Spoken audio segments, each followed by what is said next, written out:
कि हार के ठिकरे अपने माँ बाप में फोड़ना बंद करो। शर्म किस बात की, क्योंकि खुजली तुमको है तो खुजालना भी तो तुमको ही पड़ेगा।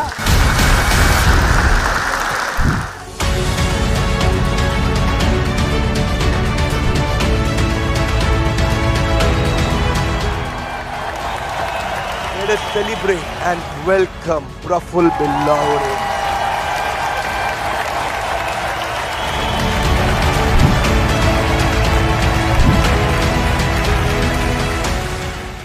मेरा नाम प्रफुल्ल बिल्लौरे है और प्रफुल्ल का मतलब होता है हैप्पीनेस, खुश।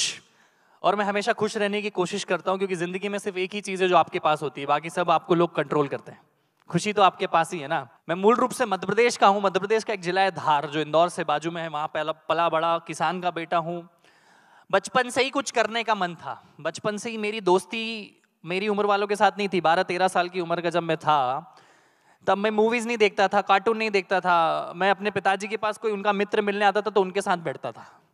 तो पहली सीख क्या करी 12 साल की उम्र में, कि अपनी उम्र के लोगों के साथ दोस्ती जीरो। क्योंकि वही आपने मेरे इंटरव्यूज में सुना भी होगा, वही बातें होगी, उस लड़की का नंबर, वो फोन, वो शेयर, वो फेसबुक लाइक, वो इंस्टाग्राम लाइक। तो बहुत जल्दी समझ आ गया था कि अपने से 2, 5, 6 साल, 10 साल, 15 साल उम्र के बड़े लोगों से दोस्ती करोगे, या दोस्ती ना भी करो, उनके आसपास बैठोगे, तो कुछ ना कुछ तो सीख ही लोगे। कहीं से भी सीख सकता है आदमी। जूते कैसे पहनते वो भी सीख सकता है, हेयर कटिंग कैसी है वो भी सीख सकता है। एक छोटी सी लर्निंग से चालू करूंगा कि आपकी नजर के सामने जो चीज दिखे उसको ऑब्जर्व करना सीखो। क्या करना सीखो? वो नहीं आता है स्पंज, पानी को सोख लेता है, तेल को सोख लेता है, ऐसा आपका दिमाग हो जाना चाहिए, आपकी आंखें ऐसी हो जानी चाहिए, वो हर चीज को नोटिस करे। मैं यहीं से आपको कुछ नोटिस करने की, मैं यहाँ पे ज्ञान देने कम आया हूं, मैं आपको सिखाने आया हूं। एक एंटरप्रेन्योर वही होता है जो 24/7 365 डेज सीखता रहे। एंटरप्रेन्योर की डेफिनेशन क्या है? एंटरप्रेन्योरशिप की डेफिनेशन नहीं कि 10,000 करोड़ का टर्नओवर। एंटरप्रेन्योरशिप की डेफिनेशन ये नहीं कि सेल्फी कितने लोग ले रहे हैं। एंटरप्रेन्योरशिप की डेफिनेशन ये नहीं कि वाहवाही करने लोग। एंटरप्रेन्योरशिप की डेफिनेशन है कि पहले खुद का जुगाड़ कर लो, फिर आस पड़ोस का करो, फिर समाज का करो, फिर प्रदेश का करो, और फिर देश का करो। करेक्ट? एंटरप्रेन्योरशिप ये है। अगर जिंदगी में समझ नहीं आ रहा है कि क्या करे, तो ये समझ लो कि जो जिस आदमी को आप सक्सेसफुल समझते हो ना, उसकी आदतों को कॉपी पेस्ट भी कर लोगे ना, कहीं तो कहीं पहुंच ही जाओगे। अगर जिंदगी में आप कंफ्यूज हो, आपको लग रहा है कि क्या करूं, तो किसी को तो अपना आदर्श मांगते होंगे ना, किसी को तो अपना आदर्श मानते होंगे। विवेक सर को मानते होंगे कि मैं सक्सेसफुल मानते होंगे। अपने आस पड़ोसी वाले किसी माहेश्वरी अंकल को सक्सेसफुल मानते होंगे ना, किसी जैन अंकल को सक्सेसफुल मानते होंगे ना, किसी शर्मा अंकल को सक्सेसफुल मानते हो ना। वो जैसा खाता है वैसा खाओ आज से, वो जैसे कपड़े पहने वैसे कपड़े पहनो, वो जैसा चले ऐसा चलो, वो जैसा हाथ मिले ऐसा हाथ मिलाओ, वो जिन लोगों से मिले वहां तुम बैठो।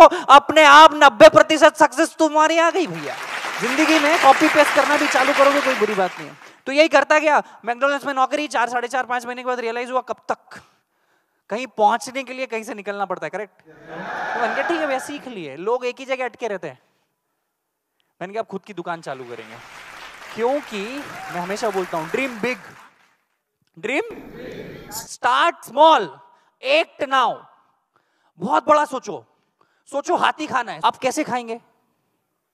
1000 टुकड़ों में पहले काटेंगे उसको, फाड़ फाड़ फाड़ फाड़ फाड़ फाड़ फाड़ फाड़ फाड़, एक एक टुकड़ा रोज खाएंगे। जल्दी किसको है? जल्दी है क्या? हाथी भी खाना है और जल्दी भी खाना, ये दोनों एक साथ नहीं चलेगा। तो सोचा ड्रीम बिग स्टार्ट स्मॉल, एक नाउ ठेला चालू कर दिया। खुद ने चाय का ठेला चलाया, खुद ने चाय बेची, खुद ने बर्तन मांजे, सब कुछ खुद किया, संघर्ष किया और 2 साल चाय बनाई। क्योंकि वहां से बहुत सारा सीखने को मिलता है। 8,000 रुपए से चालू किया था। क्यों चालू किया था? कि अगर 1-2 बार, पहली बार में 10-15 लाख रुपए लगा दोगे ना, कल को नुकसान हुआ ना, तो जिंदगी भर कभी व्यापारी नहीं बन पाओगे। सारे दुख झेल जाओगे, पर वो पैसे का जो दुख है ना, वो आदमी को कुछ सोचने समझने के लायक ही नहीं छोड़ता है। तो 8,000 से चालू किया। तो एक तो पॉसिबिलिटी थी कि सब कुछ लूट जाएगा पर पैसे तो नहीं लूटेंगे, और अगली बार पापा से मांगेंगे एक और 8,000 रुपए की किस्त मांग लेंगे, क्या जा रहा है। पर अगली बार 10 लाख मांगते तो पापा नहीं मारते, घर से भगा देते। होता है ना बहुत सी बार। तो अगर आप 20, 21, 22 के हो तो सेठ बनने की कोशिश मजदूर बनने की कोशिश करो। कितने ही सूरत के व्यापारी है जिनके 5-5, 7-7 हजार करोड़ के बिजनेस है, उन्होंने उनके बच्चों को यूएस भेजा कि तू मैकडॉनल्ड्स में जॉब कर, स्टारबक्स में नौकरी कर, बैंक बीपीओ में जॉब करवाते हैं उनको, क्योंकि उनको जिंदगी के फलसफे पता चले। अगर आपको 1 रुपए की वैल्यू नहीं है तो इस बात की क्या गारंटी है आपको 100 रुपए की वैल्यू होगी? अगर आपको 100 रुपए की वैल्यू नहीं तो इस बात की क्या गारंटी कि आपको 1000 की वैल्यू होगी? अगर आपको 1000 रुपए की वैल्यू नहीं तो इस बात की क्या गारंटी कि आपको 1 लाख रुपए की वैल्यू होगी? 1 लाख रुपए की अगर वैल्यू नहीं तो आपको किस बात की गारंटी कि आपको 1 करोड़ की वैल्यू होगी? तो earn that first rupee first. मैंने पहले दिन 5 लोगों को चाय बेची, 150 रुपए का धंधा हुआ। लोग मेरे पास नहीं आ रहे थे, मैं लोगों के पास गया। पहले दिन चाय की दुकान जब ओपन करी तो लोग मेरे पास नहीं आ रहे थे, तो मैं हाईवे, एसजी हाईवे, कितने लोग अगर अहमदाबाद में पता हो तो एसजी हाईवे करके एक जगह है, तो वहाँ पे कारें खड़ी होती है। तो लोग मेरे पास नहीं आ रहे थे तो मैं लोगों के पास चले गया और उनकी कार पे नॉक करता, hello my name is Praful Billauri, would you like to taste my tea? I make awesome chai. तो बोले ये वही कौन है अंग्रेजी बोलने चाय वाला, भाई लाओ तुम्हारी चाय। तो ये अलग क्या सीखी, अगर लोग आपके पास नहीं आ रही तो आप लोगों के पास चले जाओ।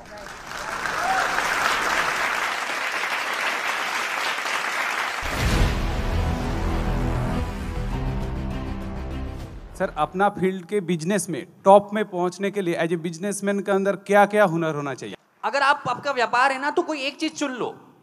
अगर आपने चाय चुनी है तो फिर चाय के अलावा आपको कोई नहीं दिखनी चाहिए। अगर बाजू में से कटरीना कैफ भी जा रही है ना तो आपका नजर कटरीना कैफ पे नहीं जाना चाहिए। इतने तक का दृष्टिकोण आपका होना चाहिए अगर आपको अपने व्यापार में बहुत बड़ा बनना है। And it's 24/7 365 days. और आप उसी इंडस्ट्री के लोगों को चुनो जो आपकी व्यापार को या तो बढ़ा सके या व्यापार में नेटवर्क बना सके, आपके एम्प्लॉय बन सके, आपके को फाउंडर बन सके, आपकी सेल्स की टीम बन जाए। आपको सेल्फिश होना पड़ेगा अगर आपको बड़ा आदमी बनना है तो। आपको शादी ब्याह में नाचने नहीं जाना पड़ेगा, फिर आपको किसी की रैली में नहीं जाना पड़ेगा। आपको बड़ा सेल्फिश होना पड़ेगा और आपको आपके व्यापार में बहुत बड़ा बनना पड़ेगा और उसी इंडस्ट्री के लोगों से मिलना पड़ेगा और अपने सवाल पूछना पड़ेगा कि अब मैं फ्रेंचाइजी कैसे बढ़ाऊं, अब मैं व्यापार कैसे बढ़ाऊं, अब मेरे को ये दिक्कत आ रही है तो पूछूंगा। आप समझ रहे हो? बहुत मजा आने वाला है आपको। यही 24/7 यही जिंदगी है आपकी। और आपको 4, 5, 6 साल, 1000 दिन का रूल बोलते हैं, मारवाड़ी में बोलते हैं ना, मारवाड़ी लोग 1000 दिन आपके व्यापार में आपको पूरे देने पड़ेंगे 24/7 इंटू 365 डेज। तो आप उसके पिताजी बन जाओगे। आप जिस चीज को सबसे ज्यादा समय दोगे, उसमें आप उसके महारथी बन जाओगे। आपने एक चीज बोली थी कि अगर पैसा बड़ा लगा के हम बिजनेस करते हैं और बिजनेस डूब जाता है तो दोबारा हम पैसा नहीं ले सकते अपने पेरेंट्स से। सेम मेरे साथ हुआ सर। मैंने एक पिज़्ज़ा का शॉप खोला था बहुत बड़ा, वो बंद हो गया। अब फैमिली दोबारा स्टार्टअप के लिए अगर मैं फंडिंग लेता हूँ तो मानते नहीं है, तो उस चीज़ को कैसे हैंडल करना चाहिए? देखो, वही मैं बोल रहा हूँ कि you need to be very balance in your decisions. या तो अभी 10 लाख का रुपया ले लो, फिर 10 लाख तक सूखा करो, या आज 1 रुपया लो, कल 100 रुपया लो, फिर 1000 रुपया लो। करेक्ट? और कभी कभी आप ना अपनी जिंदगी के हार के ठिकरे अपने माँ बाप में फोड़ना बंद करो।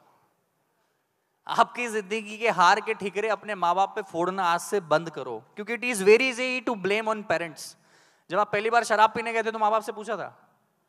जब पहली बार किसी को छेड़खानी करने गए तो नहीं पूछा ना? तो व्यापार में भी अपने परिवार का इन्वॉल्वमेंट कम रखो, क्योंकि उनके ख्यालात 30-35 साल पुराने हैं और आज की जिंदगी बहुत बदल गई है। भारत इंटरनेट के आने से भारत नहीं बचा है, भारत इंडिया हो चुका है। तो उन चीज को समझो आप। और अगर नहीं पैसा है तो कम से चालू करो। ये धंधा चालू करने के लिए कभी पैसा नहीं चाहिए, धंधे को ग्रो करने के लिए पैसा चाहिए। धंधा चालू तो करो फिर ग्रो करोगे। व्यापार चालू करने के लिए कभी किसी को पैसा चाहिए ही नहीं। व्यापार को 10 गुना, 20 गुना, 50 गुना बढ़ाने के लिए पैसा चाहिए होता है। तो ये बहानेबाजी बंद करो।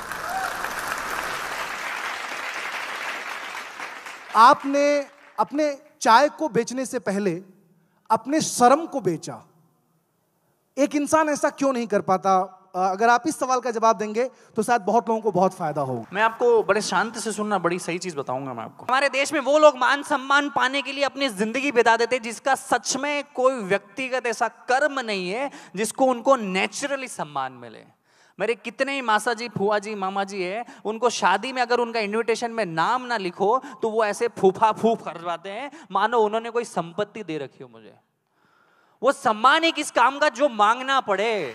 और दूसरी चीज, किस चीज की शर्म है भाई?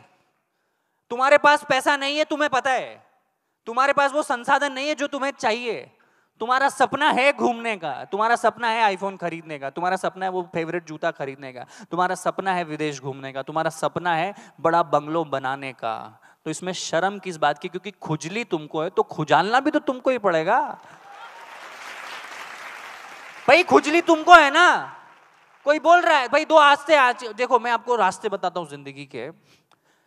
ये जिंदगी है आपकी, मैं यहां से बताता हूं, ये जिंदगी है आपकी। आपको कुछ भी नहीं आता है, आपको 5 स्टार होटल में चेक इन करते नहीं आता है, आपको बोर्डिंग पास निकालते नहीं आता है, आपको बोलते नहीं आता है, आपको सोशल मीडिया चलाते नहीं आता, आपको कुछ भी नहीं आता है। करेक्ट, आपको कुछ नहीं आता है, मान रहे हो? आपको कुछ नहीं आता है। आपके पास 2 ऑप्शन होते हैं, या तो राइट पैर आगे लेके स्वीकार करो कि मुझे नहीं आता है, आज से मैं हर दिन सीखूंगा, या तो यू टर्न ले लो और चद्दर डाल के बिस्तर पे सो जाओ, तुम्हें कोई उठाने जाने वाला नहीं है। 2 ऑप्शन है आपके पास। और एक चीज मैं बताता हूं, when you know you don't know, you have better chances of learning। समझ आई? जब आपको पता है कि आपको नहीं पता है तो आप सीखोगे, नहीं तो हमारे देश में अलग चलता है, बाप को सिखाएगा, तेरे से ज्यादा पता है, बाप को सिखाएगा, उसको नहीं पता है। ये एरोगेंस में छोड़ो, हमें विश्व गुरु बनने की जरूरत नहीं है, हमें विश्व विद्यार्थी बनने की जरूरत है। हमने बहुत सिखाया, 100 साल पहले हमारे दादाओं ने, हमारे गुरुओं ने पूरी दुनिया को सिखाया, क्योंकि उन्होंने सीखा, उन्होंने पढ़ा तो सिखाया। आज इस देश को अपने 100 साल पुराने कर्मों की वजह से अगर पीठ थपथपानी पड़ रही है तो ये दुर्भाग्य है इस देश का, ये दुर्भाग्य है हमारा। मेरे दादा एमपी थे, मेरे दादाजी ने वो किया, अरे तूने क्या किया? मेरे फूफा जी महाराष्ट्र के मिनिस्टर है, मेरे दादाजी ने ये बिल्डिंग बनाई थी, मेरे फूफा जी ये करते। अरे कब तक लोगों के चक्कर में अपने सम्मान मान को ढूंढोगे? किसी ने आईफोन बनाया, स्मृति मैम, आपने खरीदा, आप खुश हो गए। ये स्टीव जॉब्स भैया ने बना दिया, आपने यूज किया, आपने खरीदा, आप खुश हो गए। आप स्टोरी डालते हो ना स्नैपचैट पे, 14 मैक्स प्रो। किसी ने जूता बनाया, तुमने 10,000 का जूता खरीदा, तुम खुश हो गए। किसी ने ये माइक बनाया, हम यहाँ चिल्ला चोट कर रहे हैं, तुम खुश हो रहे हो। किसी ने स्क्रीन बनाई, तुम देख रहे हो, तुम खुश हो रहे हो। तुमने क्या बनाया कि दुनिया खुश हो रही है? तुमने कुछ बनाया क्या? चाय बनाओ यार, समोसा बनाओ, कुछ तो बनाओ कि लोग खुश हो। कब तक उपभोग बन के, कब तक कस्टमर बन के अपने आप को गौरवान्वित महसूस कराओगे? कभी क्रिएटर तो बनो।